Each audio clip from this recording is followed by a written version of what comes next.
bir evrede çok fena bataklığa düşmüştüm. Daha ne olabilir ki bataklığı var ya. O ara trafoları da ev şeklinde boyamışlar. Hani güzel gözüksün diye, çok çirkin bir görüntüsü var ya trafoların. Şimdi yağmur yağıyor. Şimdi yağmur bizim malzemeye zarar veriyor. Anladın mı?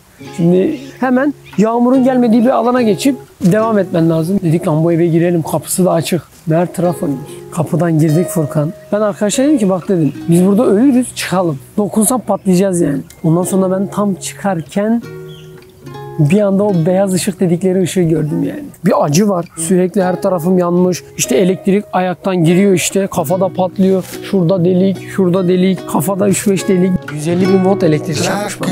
150 bin.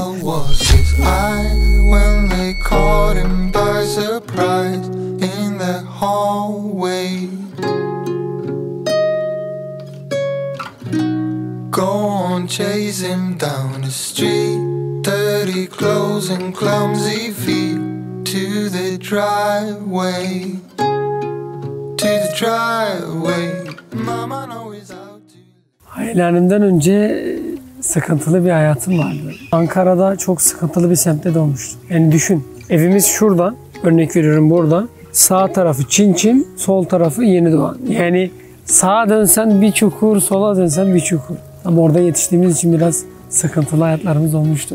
Biraz büyüdüğümde babam çevreden korktuğundan hani oğullarım hani gidiyor yani bu yollara gidiyor diye düşünüp bizi Cebeci'ye taşınmıştı. Sonra bir süre bazı şeylere ufak ufak ara verdiğimi hatırlıyorum. Ondan sonra tekrar devam. Her şeyden çok bıkmıştım. Kavga ediyorduk yani çok herkese salça oluyorduk. Yani yolda gördüğünüz o sıkıntılı insanlardan bir tanesi bendim. Bir insanın alabileceği bir lezzet kalmayınca dünyada özellikle nereye gitsem boş, kimle takılsam boş. He was ready to ignite every time he had a fight on the backyard. Pretty girls was not his thing. They would always make a scene in the school hall. Hızlı zamanlarımızda çok fena bataklığa düşmüştüm. Yani daha ne olabilir ki bataklığı var ya. Tam o evredeydim. O ara trafoları da ev şeklinde boyamışlar. Yağmurun gelmediği bir alana geçip devam etmen lazım derken bir baktık ev. Dedik lan bu eve girelim, kapısı da açık. Meğer trafoymuş. Kapıdan girdik Furkan. Neyse oturduk. 2 saat 3 saat böyle takıldık. Ben arkadaşlar dedim ki bak dedim biz burada ölürüz, çıkalım. Neyse tamam çıkalım dedi. O kapıyı açtı, yavaşça çıkıyordu. Ondan sonra ben tam çıkarken bir anda o beyaz ışık dedikleri ışığı gördüm yani. 150 bin volt elektrik çarpmış bana o. 150 bin.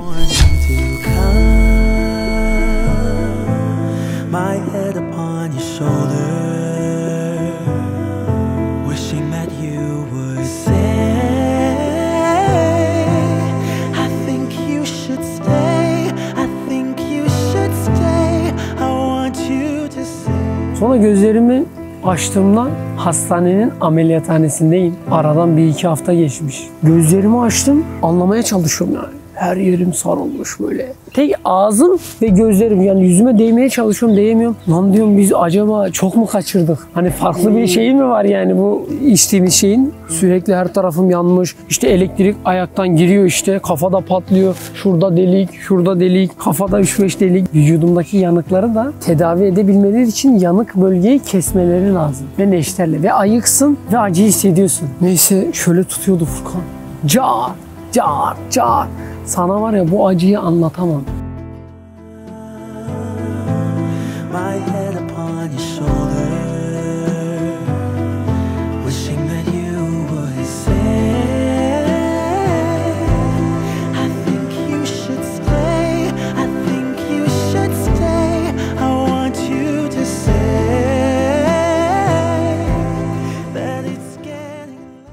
Tam en sıkıntılı olduğum böyle en dipte böyle kimsenin beni anlamadığı, kimsenin yardımcı olamayacağı bir andaydım. Müslüm Gürses'ten açmışım böyle. Sağ tarafta sakın bu sohbeti izleme sinirlerin alt üst olur videosu. İlk tanıştığım video. Videoya tıkladım öyle. Dinledikçe dinledim. Mesela sohbet 20-30 dakika bir şeydi herhalde.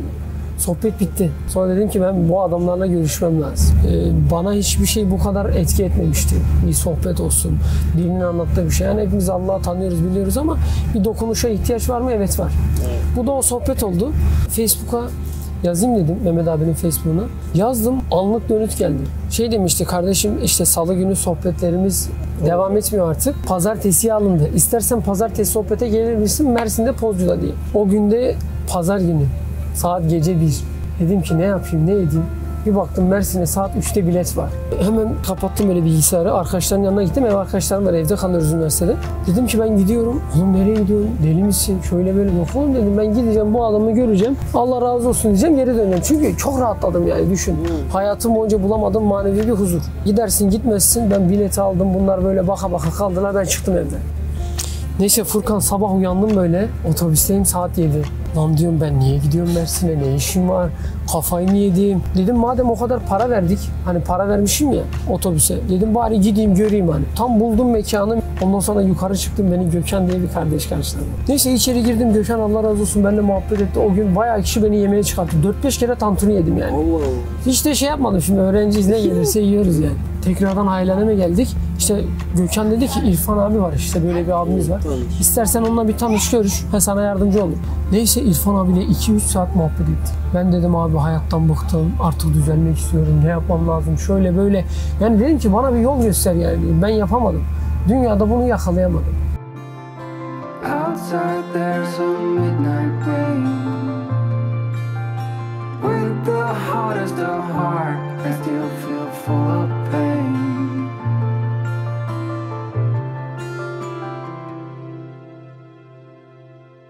Did you ever let go? Did you ever not know? Çok sıcak ortam, menfaat yok, çıkar yok. Ya içinde o hava oluştu ya, huzur. Ondan sonra hamdolsun bir daha da hayallerimden gidemedim. My thoughts have never been clearer. I see what you're doing to me now. They lie, they steal, they fooled us. Deep down I probably knew this. I think I will be holding on to the one thing that I know is strong. Yani bence hani herkesin yaşadığı büyük problemler vardır, büyük olaylar vardır. Kimi zaman önüne geçmek ister, kısım kısım önüne geçer.